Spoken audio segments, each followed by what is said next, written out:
ആശാപ്രവർത്തകർക്ക് കേന്ദ്ര സർക്കാരിന്റെ കൈത്താങ്ങ്. ഇൻസെന്റീവും വിരമിക്കൽ ആനുകൂല്യവും വർദ്ധിപ്പിച്ചു. പ്രതിമാസ ഇൻസെന്റീവ് 2000 രൂപയിൽ നിന്നും 3500 രൂപയായാണ് വർദ്ധിപ്പിച്ചത്. അതേസമയം ആശാപ്രവർത്തകർക്ക് മറ്റ് സംസ്ഥാനങ്ങൾ നൽകുന്ന ഇൻസെന്റീവ് വിവരങ്ങളെക്കുറിച്ച് കേരള സർക്കാർ പറഞ്ഞത് പച്ചക്കള്ളമെന്ന് തെളിയിക്കുന്നതാണ് കേന്ദ്ര ആരോഗ്യ സഹമന്ത്രി പ്രതാപ് റാവു ജാദവ് NK പ്രേമചന്ദ്രൻ MP-ക്ക് നൽകിയ മറുപടി. വിവരങ്ങളുമായി ജിഷ്ണു കൃഷ്ണനാണ് ചേരുന്നത്. ജിഷ്ണു, ആശാ സമരം നമുക്കറിയാം സെക്രട്ടേറിയറ്റിന് മുന്നിൽ നടക്കുന്ന ഘട്ടത്തിൽ അതിന് ഒരു തരത്തിലും മികച്ച രീതിയിലൊരു പ്രതികരണം നൽകാൻ പോലും സംസ്ഥാന സർക്കാർ തയ്യാറാകാത്തൊരു ഘട്ടത്തിൽ ഇപ്പോൾ കേന്ദ്ര സർക്കാരിൻ്റെ ഭാഗത്തു നിന്നും വലിയൊരു കൈത്താങ് ഉണ്ടാവുകയാണ്. അവരുടെ ഇൻസെന്റീവ് വർദ്ധിപ്പിക്കുന്നു എന്നതല്ലേ ജിഷ്ണു? ഗൗതം, തീർച്ചയായും ആശാപ്രവർത്തകരെ സംബന്ധിച്ച് ഏറെ ആശ്വാസകരമായ, അവർക്ക് കൈത്താങ്ങാകുന്ന തീരുമാനവും പ്രഖ്യാപനവുമാണ് കേന്ദ്ര സർക്കാരിൻ്റെ ഭാഗത്തു നിന്നുണ്ടായിട്ടുള്ളത്. ആശാപ്രവർത്തകർ അവരുടെ വേതനം, ഇൻസെന്റീവ് വർദ്ധിപ്പിക്കണമെന്നാവശ്യപ്പെട്ടുകൊണ്ട് വലിയ സമരം, നിരവധി രീതിയിലുള്ള സമരം സെക്രട്ടേറിയറ്റിന് മുൻപിൽ നടത്തിയത് നമ്മൾ കണ്ടിട്ടുള്ളതാണ്. എന്നാൽ ആ സമരത്തോട് മുഖം തിരിഞ്ഞു നിൽക്കുന്ന സമീപനം സംസ്ഥാന സർക്കാർ സ്വീകരിച്ചപ്പോൾ ഇപ്പോൾ കേന്ദ്ര സർക്കാർ ആശാപ്രവർത്തകരുടെ ഇൻസെന്റീവ് വർദ്ധിപ്പിച്ചിരിക്കുകയാണ്. പ്രതിമാസ ഇൻസെന്റീവ് 2000 രൂപയിൽ നിന്ന് 3500 രൂപയായി. അതായത് പ്രതിമാസം 1500 രൂപ ഇൻസെന്റീവ് ഇനത്തിൽ വർദ്ധിപ്പിച്ച് നൽകിയിരിക്കുന്നു. കൂടാതെ പിരിഞ്ഞു പോകുന്നവർക്ക് നൽകുന്ന ആനുകൂല്യത്തിൽ വൻ വർധനവാണ് കേന്ദ്ര സർക്കാർ വരുത്തിയിട്ടുള്ളത്. പിരിഞ്ഞു പോകുന്നവർക്ക് 20000 രൂപ ആനുകൂല്യമായി ലഭിച്ചിരുന്നുവെങ്കിൽ അത് 50000 രൂപയാക്കി കേന്ദ്ര സർക്കാർ വർദ്ധിപ്പിച്ചിട്ടുണ്ട്. കൂടാതെ 2 വിവിധ പദ്ധതികളിലായി, പ്രധാനമന്ത്രി യോജനകളിൽ 2 പദ്ധതികളിലായി ഉൾപ്പെടുത്തിക്കൊണ്ട് ആശാപ്രവർത്തകർക്കും അവരുടെ കുടുംബങ്ങൾക്കും ഇൻഷുറൻസ് ഏർപ്പെടുത്തിയിട്ടുണ്ട്. അത്തരത്തിൽ ആശാപ്രവർത്തകരുടെ വേതനം വർദ്ധിപ്പിക്കുകയും അവർക്കുള്ള ആനുകൂല്യവും ഇൻഷുറൻസും ഉറപ്പ് നൽകിക്കൊണ്ട് അവരെ സംരക്ഷിച്ചു നിർത്തുന്ന, അവരെ ചേർത്ത് നിർത്തുന്ന നിലപാടാണ് ഇപ്പോൾ കേന്ദ്ര സർക്കാരിൻ്റെ ഭാഗത്തുനിന്നുണ്ടായിട്ടുള്ളത്. കൂടാതെ മറ്റൊന്ന് ഗൗതം ചൂണ്ടിക്കാട്ടിയതുപോലെ കേരളം ആശാപ്രവർത്തകർക്ക് നൽകുന്ന വേതനം സംബന്ധിച്ചാണ് വലിയ അവകാശവാദം കേരള സർക്കാരും CPM നേതാക്കളും ഉന്നയിച്ചത്. ആശാപ്രവർത്തകർക്ക് ഏറ്റവും കൂടുതൽ ഇൻസെന്റീവ് വരുമാനം നൽകുന്നത് കേരളമാണ് എന്ന പൊള്ളയായ വാദം സംസ്ഥാന സർക്കാർ ഉന്നയിച്ചിരുന്നു. എന്നാൽ അത് പച്ചക്കള്ളമായിരുന്നു എന്ന് തെളിയിക്കുന്നതാണ്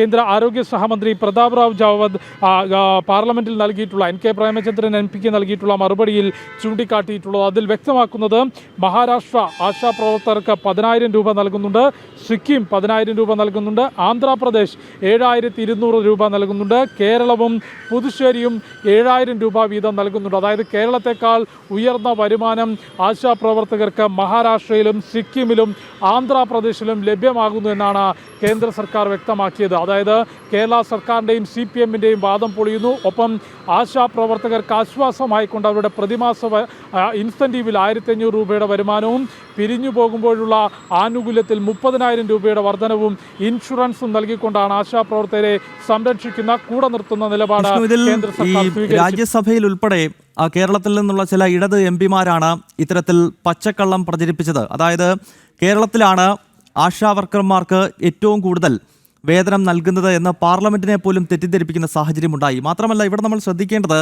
മഹാരാഷ്ട്ര പോലെ, ആന്ധ്രാപ്രദേശ് പോലെ കേരളത്തിൻ്റെ ഇരട്ടി ജനസംഖ്യയുള്ള ഭാരതത്തിലെ വളരെ വിശാല സംസ്ഥാനങ്ങളായിട്ടാണ് നമ്മൾ ആന്ധ്രയെയും മഹാരാഷ്ട്രയും ഒക്കെ കാണുന്നത്. കാരണം ജനസംഖ്യയുടെ അടിസ്ഥാനത്തിൽ അത് കേരളത്തെക്കാട്ടിൽ ഒരുപാട് മുകളിൽ നിൽക്കുന്ന സംസ്ഥാനങ്ങളാണ്.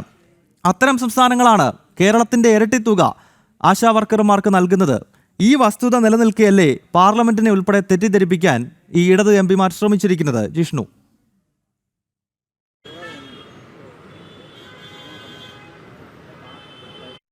ആശാ വർക്കർമാർക്ക് വലിയ ആശ്വാസമായി കേന്ദ്ര സർക്കാരിൻ്റെ നിർണായകമായ ഇടപെടൽ ഉണ്ടായിരിക്കുന്നു.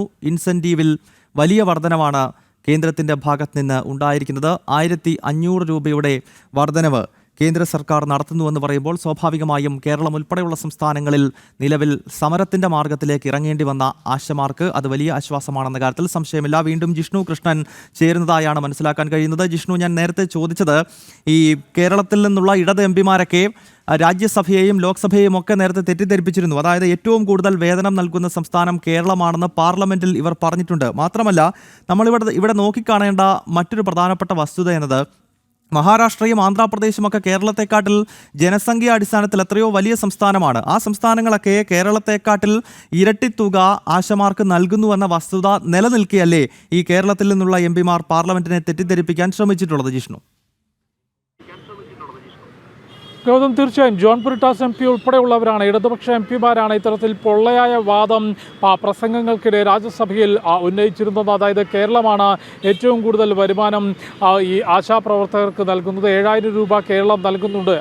അത്തരം വാദങ്ങൾ CPM നേതാക്കളും സംസ്ഥാന സർക്കാരും ഉന്നയിച്ചപ്പോൾ തന്നെയും അതിനെ ഖണ്ഡിച്ചുകൊണ്ടുള്ള വാർത്തകൾ നമ്മൾ ഉൾപ്പെടെ ജനൻ TV ഉൾപ്പെടെ നൽകിയിരുന്നു. കാരണം രാജ്യത്ത് മറ്റ് സംസ്ഥാനങ്ങളും ആശാപ്രവർത്തകർക്ക് ഇതിൽ കൂടുതൽ വരുമാനം നൽകുന്നുണ്ട്. ഒപ്പം ഗൗതം ചൂണ്ടിക്കാട്ടിയതുപോലെ മഹാരാഷ്ട്ര ഉൾപ്പെടെയുള്ള സംസ്ഥാനങ്ങൾ ആശാപ്രവർത്തകരുടെ എണ്ണം പോലും വലിയ വർധനവുണ്ട്. അത്തരം സംസ്ഥാനങ്ങൾ പോലും വലിയ വേതനമാണ് ആശാപ്രവർത്തകർക്ക് നൽകുന്നത്. അതുകൊണ്ട് ഇടതുപക്ഷ MP മാരുടെ കേരളത്തിലെ CPM സർക്കാരിൻ്റെ CPM നേതാക്കളുടെ എല്ലാം വാദം തീർത്തും പൊള്ളയായിരുന്നു, ജനങ്ങളെ ആശമാർക്ക് ഏറ്റവും കൂടുതൽ വേതനം നൽകുന്നത് കേരളമാണെന്ന പ്രചരണം കൂടി പൊളിയുകയാണ്. ഇത്തരത്തിലുള്ള പല തെറ്റായ പ്രചരണങ്ങളും പിന്നീട് പൊളിഞ്ഞു വീഴുന്ന ഒരു സാഹചര്യം നമ്മൾ നമ്പർ 1 കേരളവുമായി ബന്ധപ്പെട്ട് കണ്ടിട്ടുണ്ട്. ഇപ്പോൾ ആശമാരുമായി ബന്ധപ്പെട്ട് പാർലമെന്റിനെ ഉൾപ്പെടെ തെറ്റിദ്ധരിപ്പിക്കാൻ ഇടത് MP മാർ ശ്രമിച്ചു എന്നതിൻ്റെ തെളിവുകൾ കൂടി പുറത്തു വരികയാണ്. കേരളത്തെക്കാട്ടിൽ കൂടുതൽ വേതനം നൽകുന്ന വിവിധ സംസ്ഥാനങ്ങൾ നമ്മുടെ രാജ്യത്തുണ്ട് എന്നതാണ് ജിഷ്ണു കൃഷ്ണൻ ഡൽഹിയിൽ നിന്നും റിപ്പോർട്ട് ചെയ്യുന്നത്.